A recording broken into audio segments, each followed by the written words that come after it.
What is up, y'all? I missed last night's upload. Actually, I was awake too. I was not asleep. I was chilling. I can't remember what I was doing. I think I was playing League of Legends or like Age of Empires or something. I was having a good time, and I played pretty late, and I ended up going to sleep, and I realized that I never uploaded, and I woke up and I was like, no, there's no way, right? And I was like, holy shit! I was like, I didn't upload. Anyway, so double upload today, I suppose, to make up for it. I mean, I guess there's nobody really looking at my upload schedule or whatever.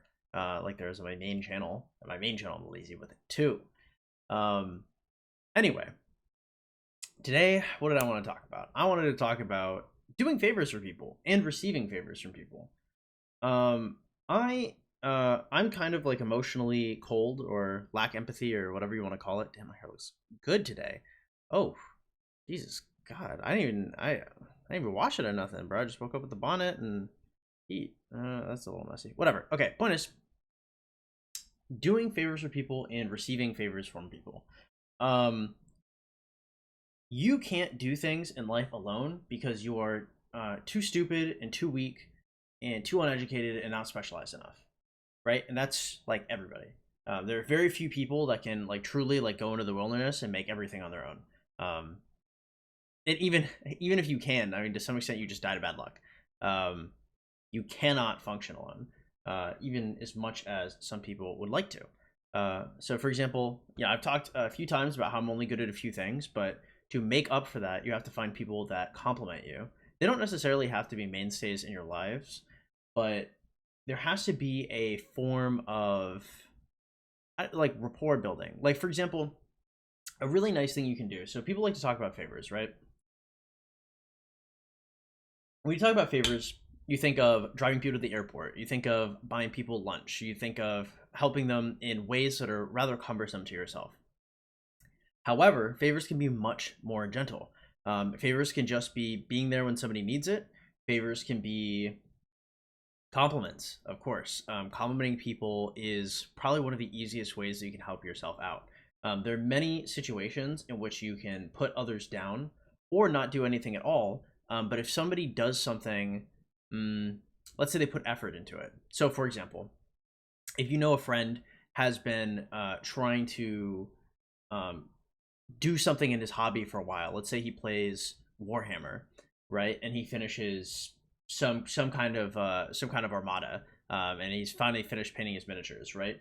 Being able to engage with him, being like, "Yo, like, let me see those," like, send some pictures, stuff like that. Like, you wouldn't think of that as a traditional favor, as in, you're doing something for him, but in essence, you are doing something for him, right? A favor isn't to you what it is to another person, because again, when we talk about like perspective and what is reality, we're simply talking about one person adding value uh, to another person for nothing in exchange, and the psychological effect that giving somebody value without demanding value gives, right? So frankly, whenever you do a favor for someone or whenever you do something for someone, you should expect some of your favors to have returns, but no specific favor should ever have a return, if that makes sense.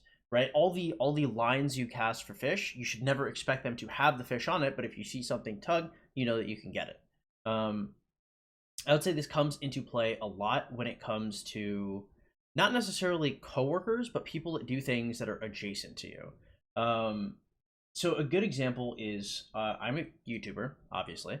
Um, if you are talking to one company, for example, and that company gives you a sponsorship, and it's like a mobile gaming sponsorship, right? This will give you rapport with them. So if you go to other mobile gaming sponsorships, right, depending on how you treated them and depending on how you treated those devs and your liaison and all of that, you can take this rapport, this information, and bring it to other companies, right? By going above and beyond and helping them, let's say with player satisfaction, with suggestions for the game, with invoice setup, with recruitment, by being able to do these things and not expecting other things in return, the things, even just the things you've done, can go on your maybe social resume, whether that be in doing things with other friends to give you like large amounts of experiences to do with other people, or simply needing that information. Like, for example, if with my current bosses, if I had something that stumped me, I could go to some of my previous coworkers or previous friends that used to work for another sponsorship, and I could be like, "Hey guys, the guys at X company are doing, um, W, R, and T, and over here at Z company, you guys did, whatever, and I need that type of information generally, right? But this doesn't just have to be company to company, it can be person to person, and quite often it's very useful. So, short video. Hopes this helps, but I would say, in essence, long story short, um, generally being good to those around you and anybody with any kind of interaction with you is going to help out a lot. Whether that just be your reputation permeating throughout whatever space you're in, or it being like whatever material, tangible things you can get from any one of those situations. You should never be expecting specific tangibles out of any one situation, but just being good in general will get good things to come back to you generally. Yeah. All right, take it easy, guys. I will see you guys tonight for the second upload.